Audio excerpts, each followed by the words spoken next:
तो हमने प्रोबेबिलिटी का एक नया टॉपिक मैथमेटिकल एक्सपेक्टेशन शुरू किया है, जिसके कुछ बेसिक कॉन्सेप्ट्स हम डिस्कस कर रहे हैं। हमने ऑलरेडी मीन एंड वेरिएंस पढ़ लिया है, तो आज हम लोग स्टैंडर्ड डेविएशन शुरू करेंगे।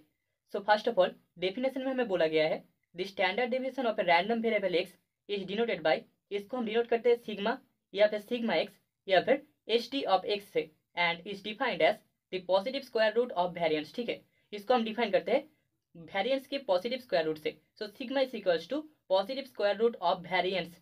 Okay, so that is equals to हम बोल सकते हैं, हमें पता है वेरिएंस का मतलब है एक्सपेक्टेशन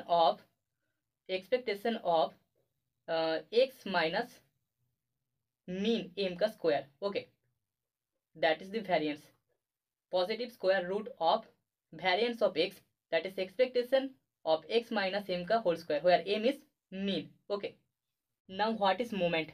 अगर हमारे पास एक नॉन नेगेटिव इंटीजर के हो, देन हम बोल सकते हैं किसी एक पार्टिकुलर पॉइंट ए के लिए उसका मोमेंट डिफाइंड होगा as expectation of x minus A to the power K. Okay, इस पॉइंट का जो मोमेंट होगा that is expectation of x minus A to the power K. अभी एब्सोल्यूट मोमेंट क्या होगा, अगर हमारे पास एक नॉन नेगेटिव इंटीजर के हो, then the kth order absolute moment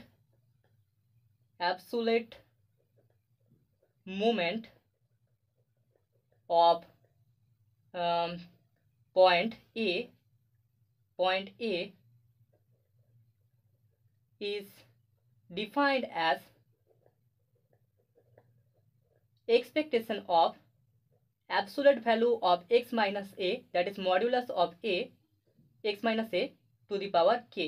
okay, हमें मिल जाएगा expectation of modulus of x minus a to the power k, that is the absolute moment of that point A point का absolute moment हमें मिल गया है। Okay, now what is raw moment. हमारे पास k एक नॉन नेगेटिव इंटीजर है, then the kth order raw moment is the moment about origin. ठीक है, ऑरिजिन की तरफ जो मोमेंट होता है उसी को हम रॉ मोमेंट बोलते हैं, and it is denoted by alpha K and defined as alpha के equals to expectation of x to the power K. मतलब कि हम बोल सकते हैं दैट इज इक्वल्स टू, इसका मतलब है expectation of x minus origin zero. Okay, origin zero to the power k. So हमें alpha zero equals to one मिल जाएगा, अल्फा वन इक्वल्स टू मिल जाएगा expectation of x, similarly alpha two equals to मिल जाएगा expectation of x square, alpha three equals to मिल जाएगा expectation of x cube and so on. यही सारे हमारे रॉ मोमेंट्स है। Now what is central moment. हमारे पास के एक नॉन नेगेटिव इंटीजर है, then the Kth order central moment is the moment about the mean. Mean की तरफ जो मोमेंट होता है उसी को हम सेंट्रल मोमेंट बोलते हैं, and it is denoted by mu k and is defined as mu k equals to expectation of x minus m to the power k. यहाँ पर एम का मतलब है mean, that is m is equals to expectation of x. Okay, so हम बोल सकते हैं हमें म्यू जीरो इक्वल्स टू मिल जाएगा one, mu one equals to मिल जाएगा expectation of x minus m, mu two equals to मिल जाएगा expectation of x minus m का whole square, m square. Okay, mu three equals to मिलेगा expectation of x minus m का whole cube. Okay, and so on. Note में हम बोल सकते हैं यहाँ पर expectation of x minus m that is equals to expectation x minus m. हमें पता है expectation of x is equals to m, so that is equals to M minus M equals to हमें जीरो मिलेगा। सो यहाँ से हम बोल सकते हैं देयरफॉर हमें म्यू वन इक्वल्स टू हमेशा जीरो मिलेगा। ठीक है, similarly mu two equals to हम लिखते हैं mu two is equals to expectation of x minus m का square. Okay, x minus m का square that is equals to हमें पता है वेरिएंस ऑफ एक्स होता है। Okay, so mu two is equals to variance of x. तो अभी हम लोग raw moment and central moment के बीच रिलेशन देखेंगे। So first of all we know that, हमें पता है raw moment is the moment about origin. Origin की तरफ जो मोमेंट होता है दैट इज अल्फा के इक्वल्स टू हमें मिलता है expectation of x to the power k, and central moment is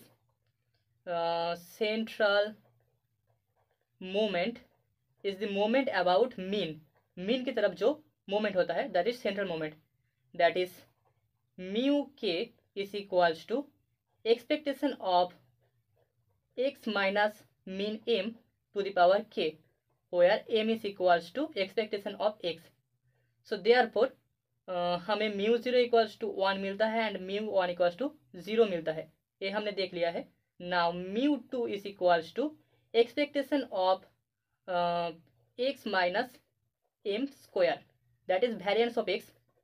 okay, ये भी हमें पता है. नाउ इसको हम लिख सकते हैं that is equals to expectation of x square minus 2mx plus m square, that is equals to expectation of x square minus 2m expectation of x plus m square, that is equals to expectation of x square minus m square, क्योंकि expectation of x is m, so यहाँ से हमें minus m square मिल जाएगा. That is equals to expectation of x square minus expectation of x का whole square, that is equals to हम बोल सकते हैं अल्फा 2 माइनस अल्फा 1 स्क्वायर, क्योंकि हमें alpha 2 equals to expectation of x square मिलेगा, क्योंकि हमारे पास alpha k is equals to expectation of x to the power k है. सिमिलरली अल्फा 1 इक्वल्स टू हमें एक्सपेक्टेशन ऑफ एक्स मिलेगा. Okay, now mu 3 equals to हमें मिल जाएगा expectation of x minus m का whole cube, that is equals to expectation of x cube minus 3x square m plus 3m square X minus M cube. Okay, that is equals to हम लिख सकते हैं expectation of x cube minus 3m expectation of x square plus 3m square expectation of x minus M cube, that is equals to expectation of x cube minus 3m expectation of x square plus यहाँ से हमें मिल जाएगा 3m cube, तो यहाँ से हमें मिल जाएगा 2m cube. Okay, that is equals to expectation of x cube minus 3 expectation of X into expectation of x square plus 2 expectation of x cube, that is equals to हम बोल सकते हैं alpha 3 minus 3 alpha 1 alpha 2 plus 2 alpha 1 cube. Okay,